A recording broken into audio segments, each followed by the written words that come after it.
2021-2026 жылдар аралыгында Кыргыз Республикасынын дин чөйрөсүндөгү мамлекеттик саясатынын концепциясынын долбоору бардык облустарда, ошондой эле Бишкек жана Ош шаарында үстүбүздөгү жылдын октябрь айында коомдук талкууга коюлган.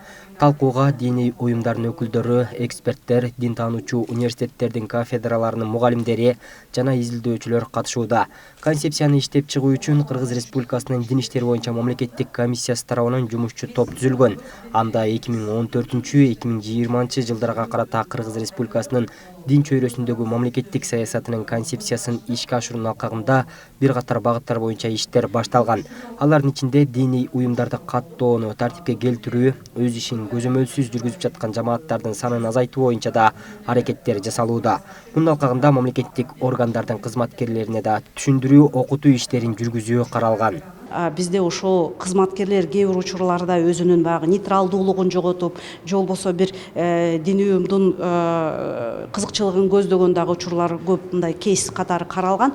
Ошон үчүн мындан жаңы долбоордо ошол мыйзам чегинде мамлекеттик кызматкерлердин өзүнүн милдетин аткаруусу дагы каралган. Жана башка диний уюмдардын ишмердүүлүгүн жөнгө салуу.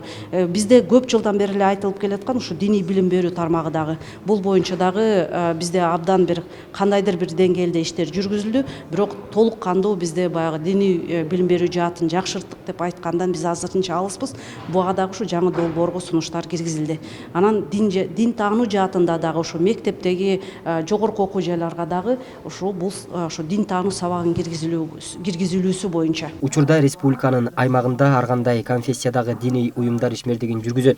Алардын эң ириси Кыргызстан мусулман дин башкармалыгы.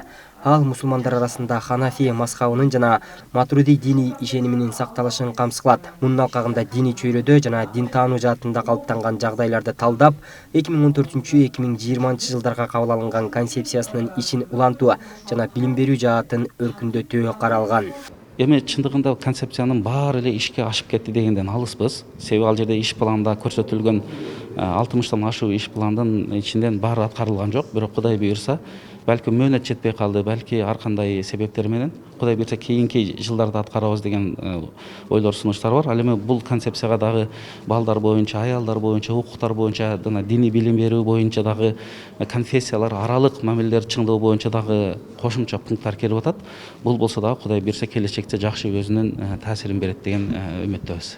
Концепциянын негизги максаты катары мамлекеттик светтик негиздерин жана диний толеранттуулукту чыңдоо үчүн мамлекеттик конфессиялык кызматташтыктын механизмдерин өркүндөтүү, диний жана коомдук институттардын ишмердигин мамлекеттик жөнгө салуунун натыйжалуулугун жогорулатуу болуп саналат. Бул максатка жетүү үчүн төмөнкү милдеттерди чечүү керек. Биринчи, диний чөйрөнү жөнгө салуучу мыйзамдарды өркүндөтүү жолу менен Кыргыз Республикасынын укуктук, демократиялык жана светтик негиздерин бекемдөө. Кыргыз Республикасынын диний чөйрөдөгү мамлекеттик саясатын ишке ашыруу үчүн бардык деңгээлдеги мамлекеттик органдардын, жергиликтүү өз алдынча башкаруу органдарынын жана жарандык коом институттарынын ишмердиги үчүн бирдиктүү маалыматтык системаны түзүү жолу менен мамлекеттик конфессиялык мамилелердин субъектилеринин дараметин күчөтүү жана кызматташтыгын кеңейтүү.